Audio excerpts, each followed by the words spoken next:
The black depths of space rippled as three metallic ships emerged from hyperspace near Neptune's orbit.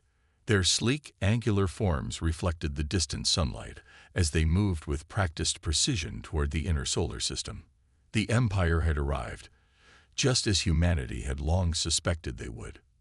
Deep within the lunar base delta, Admiral James Stone stood before the massive holographic display, his weathered face illuminated by the blue glow of planetary orbits. He watched the red dots representing the Imperial ships with calm determination. For 30 years, he had trained for this moment. "Signal from the deep space arrays confirmed, sir," reported Lieutenant Mark from his station. "3 Imperial Scout-class vessels, matching the patterns we gathered from the crashed ship in the Atacama." Stone nodded slowly. The ship that had crashed 15 years ago had been a goldmine of information, helping humanity prepare in secret for this inevitable day. Time until they reach Mars' orbit. Approximately 6 hours at their current speed. "Sir." Stone pressed a button on his command console. "This is Admiral Stone. Implementation of Protocol Omega. Authorization code Delta 79 Echo." This is not a drill. Across Earth, military bases hummed to life. In underground bunkers, soldiers moved to their stations. Beneath the Pacific Ocean, massive doors opened as submarine-carried rockets prepared for launch. On the far side of the moon, hidden shipyards powered up their cloaking fields. The Empire's scouts continued their approach, unaware that their every movement was being tracked by sensors far more advanced than they expected to find on a primitive world. Their scans showed what humanity wanted them to see: scattered satellite networks, basic space stations, and primitive chemical rockets. In the White House Situation Room, President Wilson received the alert. Similar messages reached leaders across the globe. The plans they had carefully coordinated over decades were now in motion. "All observation posts reporting in," Mark announced. "The civilian satellite network is now running on loop footage. Our real sensors are masked and tracking." Stone watched as more data flowed across his screens. The Empire's ships were conducting standard survey patterns, just as their tactical manuals, recovered from the crash site, had indicated they would. Humanity had studied their playbook well. "They're beginning their detailed scan of Mars," reported Captain Helen from the sensor station. "Exactly as predicted." Stone allowed himself a small smile. The Empire would find exactly what they expected on Mars: signs of failed colonization attempts, abandoned bases, and primitive terraforming projects. They would never detect the vast underground network of bases hidden beneath the red soil, shielded by technology reversed engineered from their own crashed vessel. "Sir," Mark called out, "we're detecting communication bursts from the scout ships. They're reporting back to their fleet." "Show me the translation," Stone ordered. The lunar base's quantum computers had spent years cracking the Empire's encryption. Now, that work paid off as the alien text scrolled across his screen. Asterisk fari lemanari survy sigom pilit. CLA HFY K. Tunnel. T last 3 DV loping oral. TTG neology illegal. PRI NNTRST ELR. Military capability. Minimal. Reco Memmin Indiation. CUEBLE for Standard Integration Protocol asterisk. "They're buying it," Helen said, unable to hide a note of satisfaction in her voice. Stone touched his console again, opening a channel to the hidden fleet. "All ships, maintain emission control. Let them think they found exactly what they expected. Another easy conquest." The Empire's scouts began their final approach toward Earth. Soon, they would make their presence known, expecting to find a frightened, primitive species ready to bow before their superior might. They would deliver their standard ultimatum, offering protection and advancement in exchange for submission and resources. Instead, they would learn why humanity had spent decades preparing. They would discover why Earth had chosen to hide its true capabilities.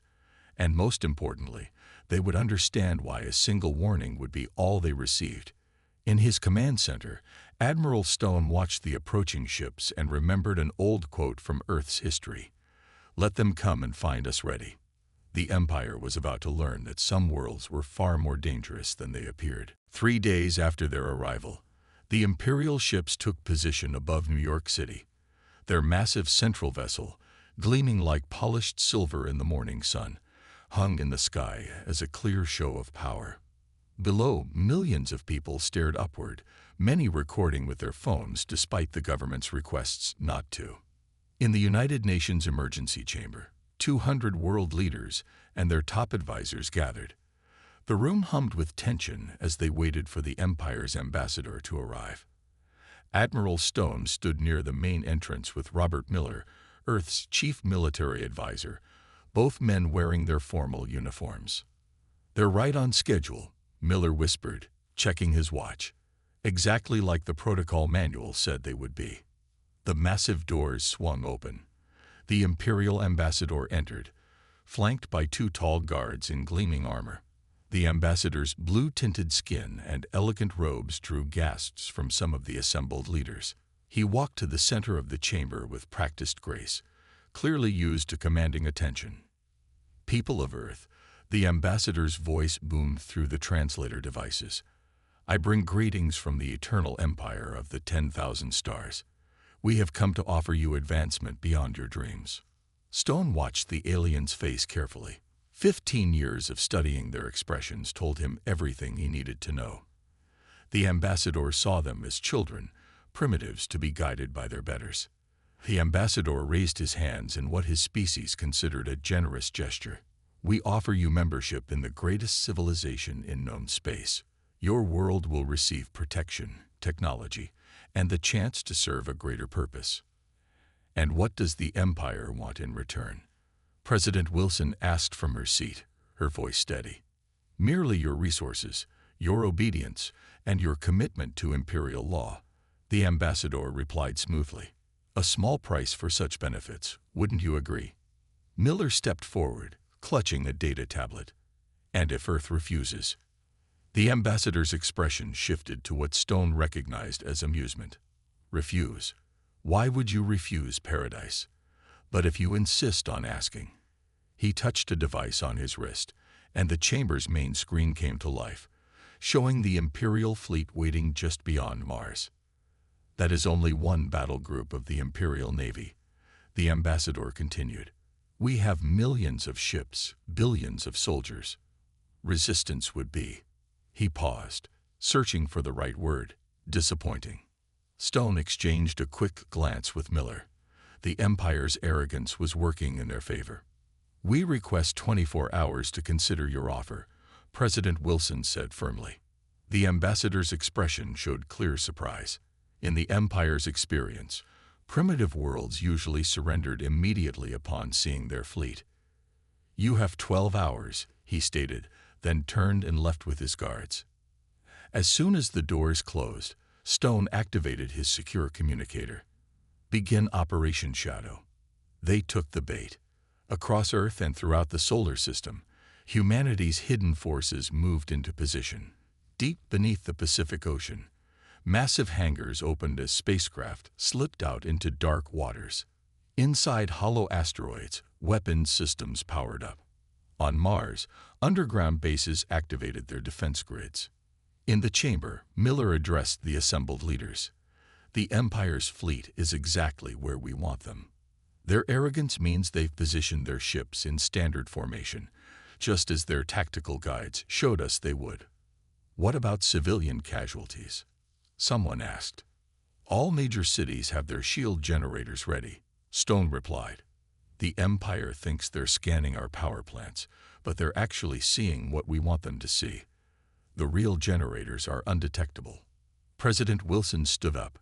"For 30 years, we've prepared for this. Every nation, setting aside their differences, working together in secret. Now we show them why you don't threaten Earth." "What about their superior numbers?" another leader asked. Miller smiled grimly. "They think they have millions of ships. Let them come. Each one of our ships carries technology they think is impossible for us to have." Sometimes the best weapon is letting your enemy underestimate you. Stone looked at his watch. 11 hours until they expect our surrender. Just enough time to spring the trap.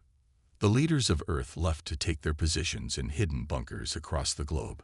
Soon, the Empire would learn that their simple integration had become something else entirely. The time for humanity's single warning was approaching. The Imperial ambassador stood at the United Nations chamber window, watching the sun set over New York City. The 12-hour deadline was minutes from expiring. Behind him, Earth's leaders had gathered once again. "Your time is up," he announced, turning to face them. "What is your answer?" President Wilson stood, her face calm. "We have an answer for you. But first, we'd like to show you something. Admiral Stone, if you would." Stone stepped forward and pressed a button on his command tablet. "Captain Wells, you have permission to proceed." For a moment, nothing happened. The ambassador's expression showed what humans had learned to recognize as a smirk. Then the ground began to shake. In the middle of the Atlantic Ocean, the water started to churn. Something massive was rising from the depths. The Imperial guards rushed to the window as a gigantic metal structure broke the surface, a ship larger than anything the Empire had brought to Earth. "Impossible," the ambassador whispered. But that was just the beginning. Across the globe, hidden bases opened. From the Sahara Desert, the Amazon rainforest, and the Antarctic ice, more ships rose. Each one bore the mark of Earth's unified defense force. Captain Laura Wells stood on the bridge of the EDF Defender, humanity's first space destroyer, as it lifted from its underwater berth. "All systems operational," she reported. "Quantum shields at full power. We are ready to proceed." The ambassador's wrist device beeped urgently. His fleet was detecting the launches. More and more ships were appearing on their sensors. "How?" he demanded. "Your world is primitive. You have no such technology." Miller stepped forward, holding up a familiar-looking device. "You mean technology like this? From your crashed ship in the Atacama Desert, we've had 15 years to study it, to improve it. Above the Earth, hidden lunar bases activated. The Empire's sensors suddenly detected hundreds more ships emerging from the moon's far side. The ambassador's guards drew their weapons, but Stone just smiled. "I wouldn't," Stone warned. "Your weapons won't work here. Haven't you wondered why your scans couldn't penetrate this building?" In space, Captain Wells led the Earth fleet into formation. The Empire's scout ships scrambled to regroup, clearly surprised by the appearance of such advanced vessels. "This is Captain Laura Wells of the Earth Defense Force," her message broadcast on all frequencies. "You have entered restricted space. You will withdraw immediately." The ambassador's face showed rage. "You dare? The Empire will crush your pitiful resistance. Our fleet will." "Your fleet is already surrounded," Miller interrupted, showing a tactical display. Hidden ships had emerged from Mars' underground bases, from asteroid hideouts, from every corner of the solar system. Earth's vessels now outnumbered the Imperial battle group. 15 years ago, Stone explained, you crashed a ship on our world. But that wasn't the beginning. We've known about the Empire for much longer. Every ship you see was built with one purpose: to defend Earth from you. On the Defender's bridge, Captain Wells received the signal she had waited years for. "All ships, power up main weapons. Show them what humanity can do."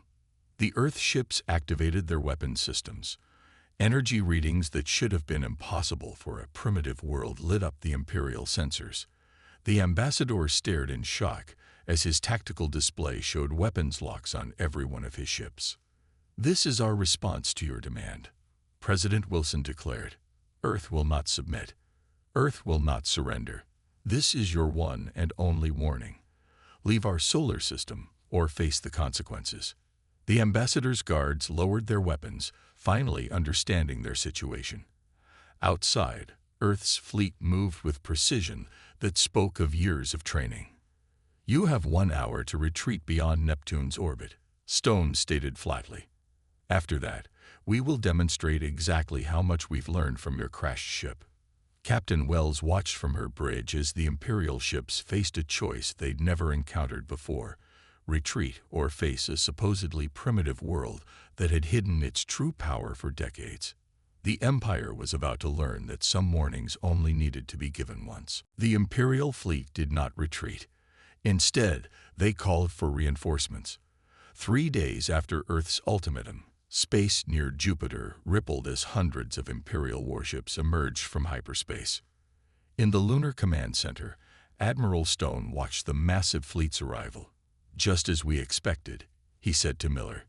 "Their pride wouldn't let them leave." "All defense grid stations report ready," Miller replied, checking his displays. "Operation Hornet's nest is in position." The Imperial fleet's formation was impressive. Over 500 ships arranged in their standard attack pattern.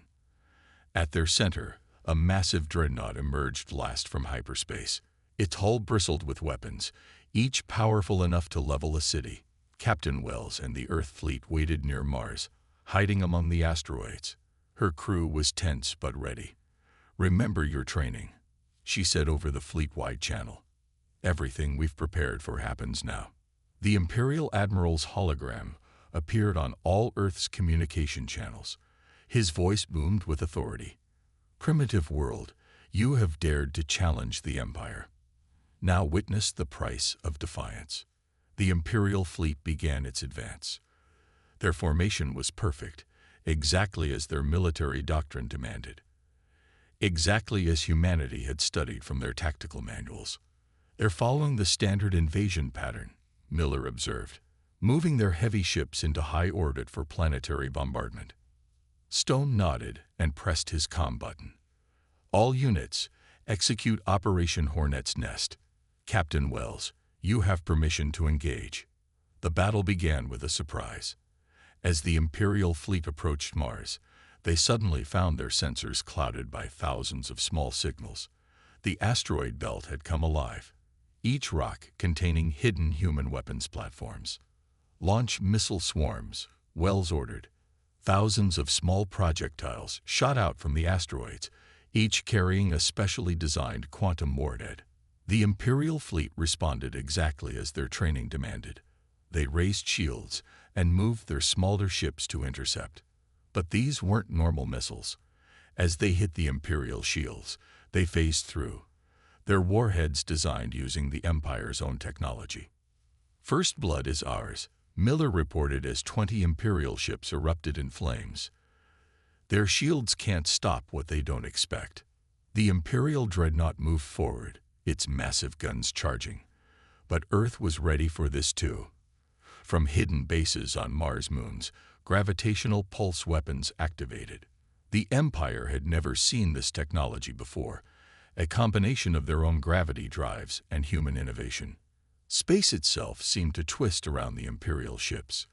Their perfect formation broke as ships were pulled in different directions. The dreadnought fired its main gun, but the gravitational distortion bent the energy beam away from Earth.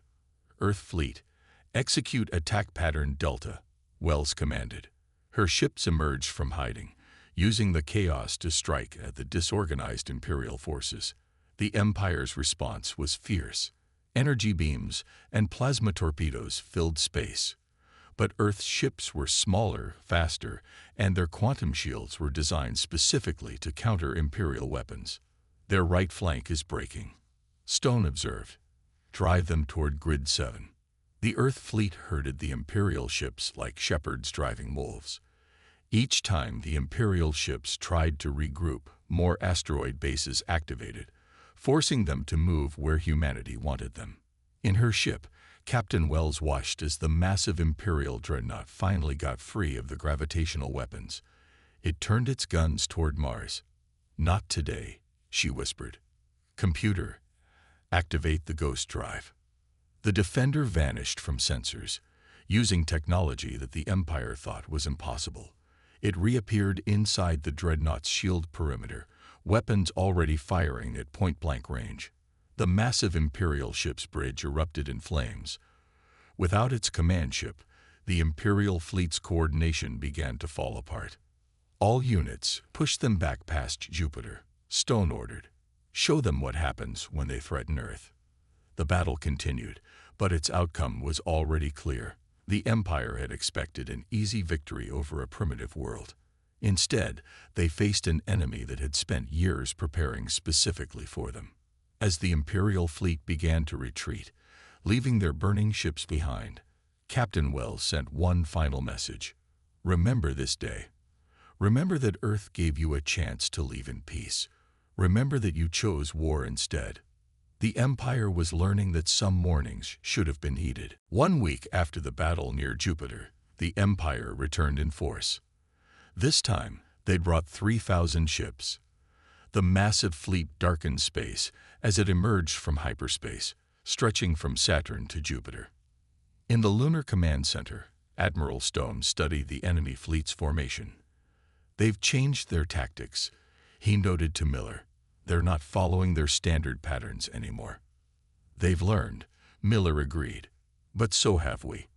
He turned to his console and pressed a button. Dr. Thompson, are you ready? In her laboratory deep beneath the Pacific Ocean, Dr. Anna Thompson stood before rows of glowing containers. Inside each one, billions of microscopic robots floated in suspension. The nanoswarms are ready, she reported. 15 years of development comes down to this. The Imperial fleet's new commander appeared on all channels. His face showed no emotion as he spoke. Your resistance ends today. The Empire does not tolerate defiance. The Imperial ships launched their first attack. This time, they split into smaller groups, trying to avoid the gravitational traps that had worked before. Energy beams lanced toward Earth's defense platforms around Mars. Captain Wells watched from the bridge of the Defender as the battle began. They're smarter this time, she observed. But they still don't know our full capabilities. Launch the swarms. From bases hidden throughout the solar system, thousands of capsules rocketed toward the Imperial fleet. The Empire's ships ignored them, their sensors showing them as mere debris. That was their second mistake. The capsules burst open. Clouds of invisible nanorobots spread through space, carried by the solar wind. As they reached the Imperial ships, they began their work. First wave of nanoswarms has made contact, Dr. Thompson reported, watching her screens. Beginning Phase 1. The Empire's ships suddenly found their communications failing. Weapon systems shut down randomly. Navigation computers showed impossible readings. The nanorobots were infiltrating through microscopic gaps in their hull plating, targeting specific systems. They're breaking formation, Miller announced. Phase 2. Stone nodded. Captain Wells, begin the main attack. Earth's fleet emerged from hiding, but this time they weren't alone. From the dark side of every moon and asteroid, hundreds of robotic drone ships activated. Each one was controlled by advanced AI systems, using combat data from the previous battle. The Imperial fleet found themselves facing attacks from all directions. Their superior numbers meant nothing against enemies they couldn't hit. The nanoswarms had compromised their targeting systems, making their weapons fire randomly into space. Their flagship is moving to Sector 7, Wells reported. They're trying to regroup. Stone smiled. Just as planned. Dr. Thompson, execute Phase 3.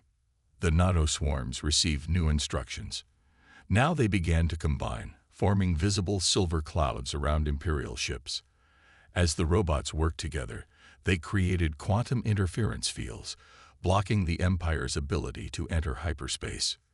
They can't retreat, Miller said with satisfaction. Their own safety protocols won't let them risk a jump with these readings. The battle turned into chaos for the Imperial fleet.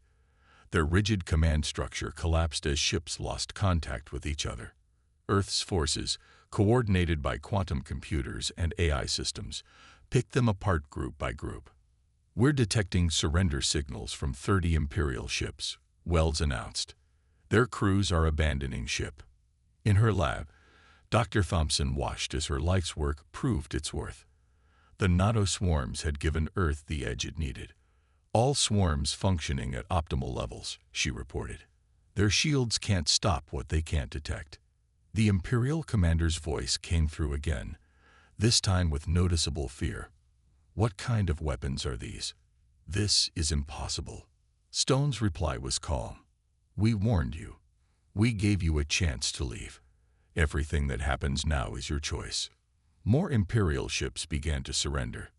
Their mighty fleet, which had conquered 1,000 worlds, was being defeated by an enemy they had dismissed as primitive.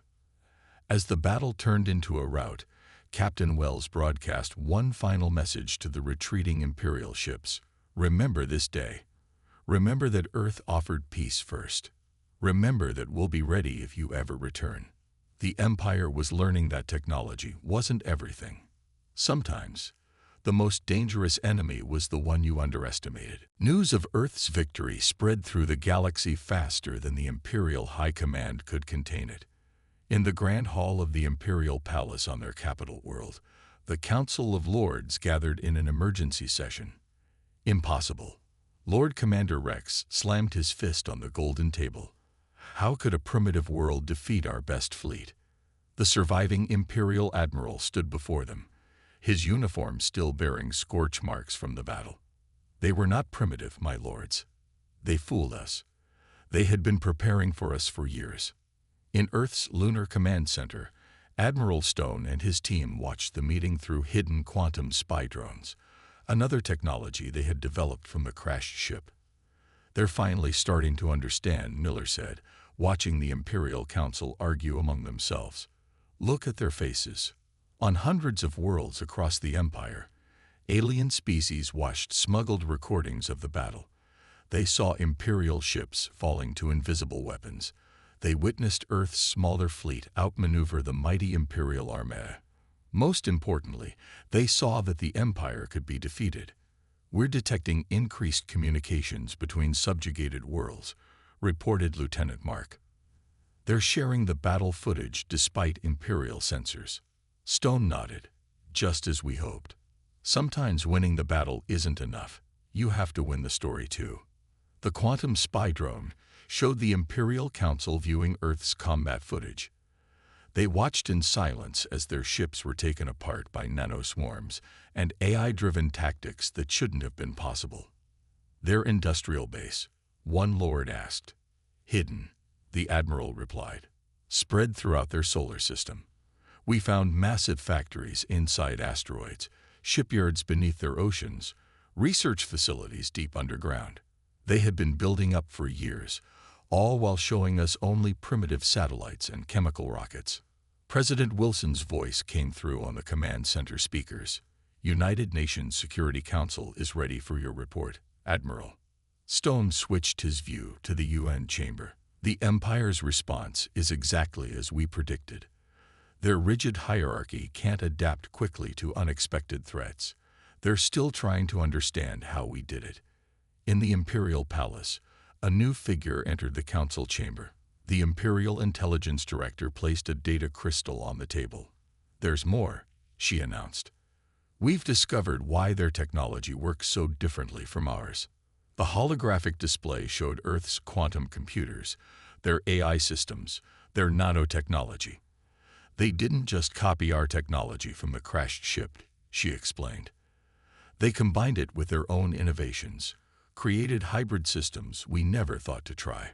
Back on Earth, Dr. Thompson was already working on improvements to the nanoswarms.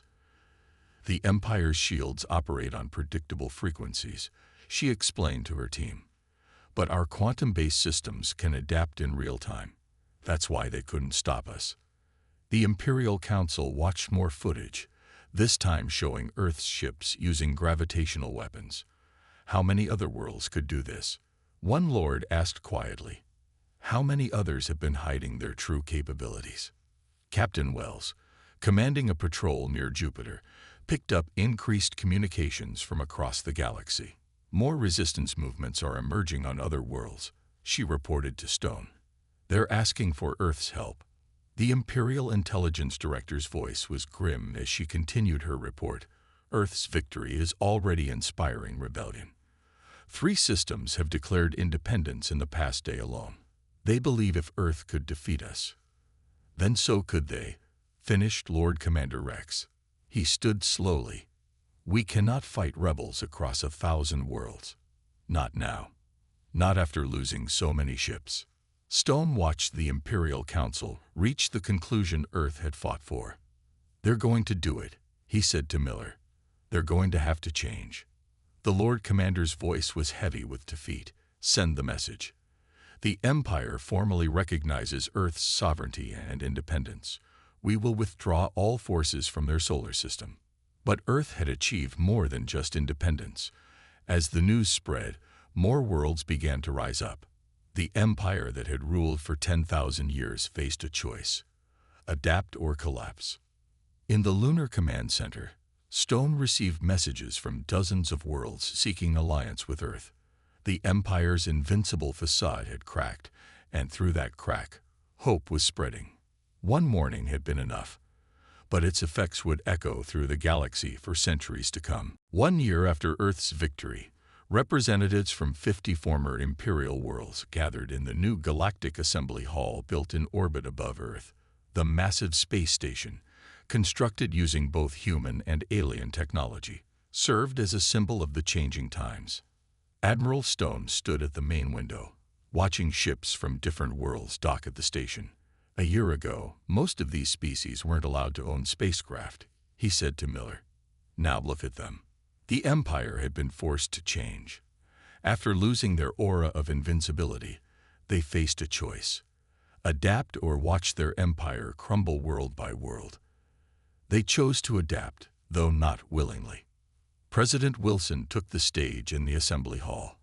Alien representatives from across the galaxy waited to hear Earth's vision for the future. Behind her, Captain Wells and Dr. Thompson sat with other heroes of the Earth Defense Force. 1 year ago, Wilson began, the Empire came to Earth expecting to find another primitive world to conquer. Instead, they found something they didn't expect: unity, preparation, and innovation.